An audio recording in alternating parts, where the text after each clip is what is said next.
አባባ እንግዲህ ኤደንን አስቀምጦ ይኸውልሽ ይሄ ነው ጉዱ ተመልከቺ። እስከ ዛሬ እንግዲህ እዚህ ቤት ውስጥ ሲደረግ የነበረው ይሄ ጉድ ይሄ ነው። ይኸውልሽ አየሽ አይደለ እንደዚህ ስንቃጠል ነው የኖር ነው። እሷ እንደዚህ ባለ ትዳር ትመስላለች እንዴ?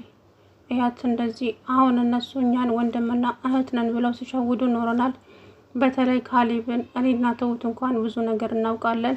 በተለይ እኔ ታማሚ መስዬ እማልናገር እንደዛ አድርጋ ነበር የምታስበኝ። ምክንያቱም የተሳሳተ መድኃኒት እየሰጠችኝ ብዙ ነገር አድርጋኛለች። አሁን ደግሞ ነይና ጉድሽን ተመልከች ብለው ደውለው ጠሯት አባባ። ከዛም ሄዱ እየሮጠች ስትመጣ ያየችውን ነገር ማመን አቃታት። ዳኒና ቲና አንድ ላይ ተቃቅፈው ቁጭ ብለዋል። ከዛ ፈጣሪ ሆይ አይኔ ነው ምንድን ነው እሱ እያለች እንግዲህ በጣም ደንግጣ እነሱን እያየቻቸው ነበረ። ካሌብና ትሁትዬም እንግዲህ ሽር ብትን ብለው የጫጉላ ሽርሽራቸውን እያጣጣሙ ይገኛሉ በሚገርም ሁኔታ። ትሁትዬም ደስታዋ ሙሉ ሆኗል። ምክንያቱም እንግዲህ እሷ ካሌብን ትፈልገው አትፈልገው አላቅም፣ ግን ደግሞ አባባ ባሏት መሰረት እሺ ብላ እንግዲህ ተቀበላለች ማለት ነው። ንግስት አድርጎ ያኖርሻል፣ አንቺ ደግሞ ለሱ ትገቢዋለሽ። ስለዚህ ከዚህ በኋላ ምንም ነገር ሳትፈሪ ከካሌብ ጋር አንድ ላይ ትሆኛለሽ አላት አባባ። ሻለች። ኤዱዬ ግን በጣም ነው ያሳዘነችኝ እውነት ለመናገር። ምክንያቱም ይሄ መጥፎ ሰው አንዳንድ ጊዜ የሰው እድሜ የሰውን በቃ ማንነት የሚገሉ ሰው ወንዶች አሉና ዳኒ ደግሞ በእርግጥ ይወዳታል አውቃለሁ። ኤደንን በጣም ነው የሚወዳት። ከሷ ውጭም ሌላ ማሰብ አይችልም። ግን ደግሞ ዛሬ ነገ እያለ በደረቁ ተስፋ እየሰጣት ምንም ተጨባጭ የሌለው ተስፋ ነው ሲሰጣት የኖረውና የእሱ ነገር በጣም ነው ያናደዳት። እና ደግሞ አሁን የሰማችውን ነገር ማመን አቅቷታል ኤዱዬ በጣም። የኔ ዳኒማ እንደዚህ አያደርገኝም። እንዴት ማለት እንዴት? እኔ እኮ እሱን እንደማምነው ራሴን ራሱ ማመን አልችልም። ስለዚህ በኔ ዳኒ እንደዚህ ሊያደርግ አይችልም። ወይ ጉድ! ወይም ለትንሽ ቀን ራስሽን ቀይሪና እስቲ ጉድ ትመለከቻለሽ። የኔ ልጅ እባክሽን ተረጋጊ። አሁንማ እኛ እኮ የነገርንሽ ጫፉን ነው። አንቺ ከዚህ በፊት የተፈጠረውንማ ብታይ ራስሽን ተጠፊ ነበር። አራት አባባ ይሄን ያህል አባዬ፣ ወይ ጉድ! ይሄን ያህል በገዛ ቤቴ እኔን ምን ያደረጉኝ ነገር አለ ብለሽ ነው የኔ ልጅ? በእርግጥ አውቃለሁ እሱ ምንም አላደረገኝም። እንደውም እሷ እንደዛ ስታንገላታኝ ተይ እንጂ እንደዚህ አታድርጊ ነውር ነው እያለ ይቆጣታል። እሷ ግን እኔን ብዙ አድርጋኛለች። የግድያ ሙከራ አድርሳብኛለች፣ መርዛኛለች፣ ብቻ ብዙ ነገርና በገዛ ቤቴ። እሱም ሳያንስ ደግሞ ከዚህ ቤት ውስጥ ውጡ ብላ ልታስወጣን ተነሳች። በእሷ ቤት እኔ እውነተኛውን ወረቀት የፈረምኩላት መስሏት ከዚህ ቤት መንቅሬ ነው ማስወጣችሁ፣ ይሄ ቤት የኔ ነው፣ ውጡ ከዚህ ቤት እያለች ማስፈራራት ጀመረች። ያም ደግሞ አልተሳካም።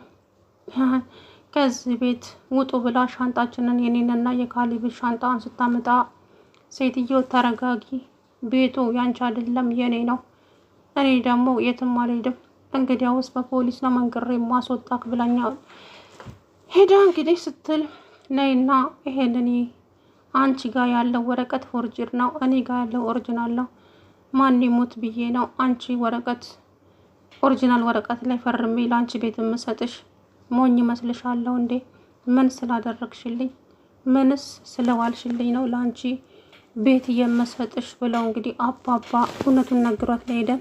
ከዛ ይሄ ነገር ነው አሁን ተስፋ ያስቆርጣት። ስለዚህ አሁንም እኛን ከመግደል ወደ ኋላ ስለማትል እኛም የምናደርገውን ነገር በጥንቃቄ ነው።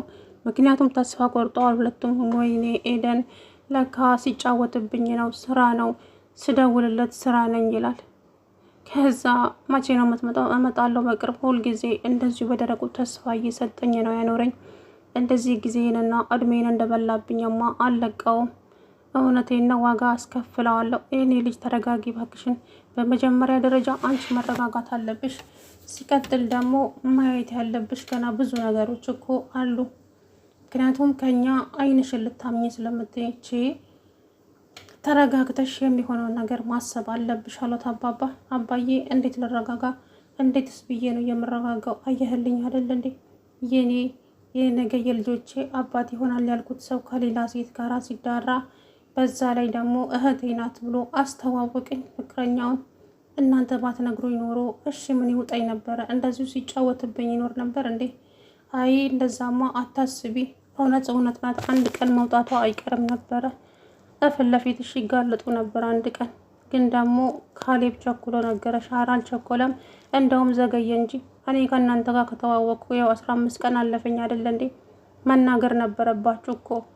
ብንነግርሽ ምን ጥቅም አለው? ይኸው አሁንም ተነገረሽ እኮ። ምን የፈየድሽው ነገር አለ? ስለዚህ አሁንም ተረጋግተሽ ማድረግ ያለብሽን ነገር አድርግ ያሉት አባባ። ሰላም ውድና የተከበራችሁ የቻናሌ ቤተሰቦች እንዴት ናችሁ? ደህና ናችሁ? አይ አለሁ ደህና ነኝ። እንግዲህ ኤዱዬ በጣም ታሳዝናለች ማለት ነው። ኤዱ ብታሳዝንም ካሌብና ትሁትዬ ደግሞ አለማቸውን እየቀጩ ይገኛሉ ማለት ነው። እንግዲህ ጫጉላ ሽርሽር እየሄዱ ነው። ኤዱና ዳኒ ግን በተለይ ኤድዬ በጣም ነው ያሳዘነችኝ። ምክንያቱም ልቧን ሰብሯታል ዳኒ እንክትን ያደረጋት። በዛ ላይ ደግሞ ላግኝሽ ላዝናናሽ እያለ አሁንም በፊት እንደሚጫወትባት ሊጫወትባት በአፉ ሊደልላት ይሞክራል። በሱ ቤት እሷ ምንም ነገር አታውቅም። ከዚህ በኋላ ዝም ብለ ስትፈልገኝ የምታገኘኝ እቃ አይደለሁም። እሺ ስለዚህ ከዚህ በኋላ እኔ ስፈቅድ ብቻ ነው እኔን ማግኘት የምትችለው አለችው። እንዴ ምን ሆነሽ ነው? የሰማሽው ነገር አለ እንዴ? ምን ነው ተጠራጠርክ? ያደረግከው ነገር አለ እንዴ? አረ የኔ ፍቅር ዛሬ አነጋገርሽ ራሱ በጣም ከበድ ያለ ነው። ገና መቼ አይተህ? ይሄማ ቀላሉ ነው።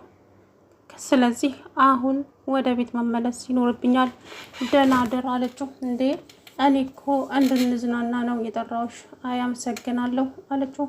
ከዛ እሱ ውስጡ በጣም ተረበሸና እች ሴትማ የሆነ ነገር ሆናለች፣ የሆነ ሰውማ የሆነ ነገር ብሏታል ብሎ እንግዲህ መንገዱን ብቻውን እያወራ ወደ ቤት ተመለሰ።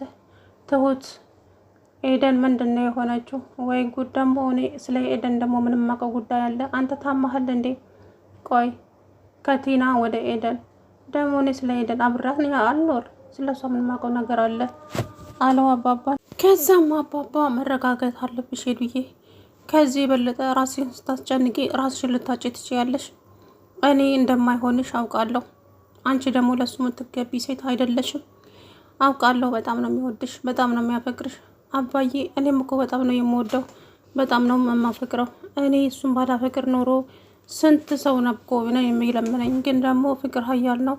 እሱ ስለምወደው እኔ ከእሱ ጋር መኖር ስለምፈልግ ነው እንጂ እሱ ግን ለካ እላይ ላይ ቁማር እየተጫወተብኝ ነበር። የኔ ልጅ እሱ በጣም ነው የሚወድሽ እኮ፣ ግን ደግሞ ለገንዘብ ሲል ነው ከማይወደው ሰው ጋር እንደዚህ እየሆነ። ቢወደኝ ምን ዋጋ አለው አባዬ? ከሌላ ሴት ጋር እየተዳራ ከኔ ጋር ሊሆን ነው ወይ? ምንም እኮ አልሸሹም ዞር አሉ ነው። ወይኔ ኤደን ምን ብዬ እንደማወራ ራሱ አላውቅም። ተረጋጊ የኔ ልጅ፣ አንቺ ስትረጋጊ ነው ሁሉም ነገር። ስለዚህ አንቺ መረጋጋት አለብሽ አሉት አባባ። እሷም እሺ አባዬ አመሰግናለሁ፣ አሁን ግን መሄድ ይኖርብኛል አለች ትሁትዬ። ከዛ ሄደን ተረጋጊ፣ አንቺ ገና እኮ ብዙ ያላየሽው ነገር አለ፣ በጣም ብዙ ነገር። ስለዚህ በደንብ ማየትና ስለነሱ ማወቅ ከፈለግሽ ራስሽን አረጋግተሽ ዝም ብለሽ መተሽ ተደብቀሽ ማየት ትችያለሽ እዚህ ቤት የሚካሄደውን ነገር። ስለዚህ ወደ ራስሽ መመለስ አለብሽ። በመጀመሪያ ደረጃ እንደዚህ ተናደሽ አንድ ነገር ብትሆኚ ሁሉም ነገር ቀሪ ነው። ስለዚህ አንቺ ተረጋጊ አለቻት። ከዛም እሷ እንዴት ልረጋጋ ትሁትዬ፣ ተቃጠልኩልሽ እኮ እማምነው ሰው የነገ ባሌ ያልኩት ሰው እንዴት እንደዚህ ያደርገኛል ስትል እንግዲህ በጣም ተናዳ እየተናገረች ትገኛለች ማለት ነው። እውነት ለመናገር በጣም ነው የምታሳዝነው ኤደን፣ ምክንያቱም በጣም ነው የተጫወተባት። አንዴ ቀላል አይደለም እኮ 3 አመት ሙሉ የሰውን እድሜ የሰውን ጊዜ ማበላሸት መብላት። እንግዲህ እሱ ይወዳታል፣ ግን ደግሞ አንድ ለቅቄ ነው የማኖርሽ፣ አንቀባርሬ ነው የማኖርሽ እያለ በባዶ ተስፋ እየሰጣት እንግዲህ በደረቁ የማይሆን ነገር እዚህ ቢደርሱም እውነታው ግን ተጋለጠ ማለት ነው። ኤደን እንግዲህ ሁሉንም ነገር አውቃለች። ለካ እኔ ላይ ነበረ ሲጫወት የኖረው እንዴ! ወይኔ ኤደን እሰራለታለሁ እያለች በቁጭት እንግዲህ እየተናገረች ተይ አንቺ ራስሽ ወደ ራስሽ ተመለችና ራስሽን አረጋጊ፣ ከዛ በኋላ ሁሉም ነገር ይደርሳል አለቻት ትሁትዬ። እሺ ትሁት አመሰግናለሁ ስለምክርሽ፣ አሁን ግን መሄድ ይኖርብኛል ብላ ወደ ቤቷ ሄደች። እንግዲህ ምንም ማድረግ አይቻልም።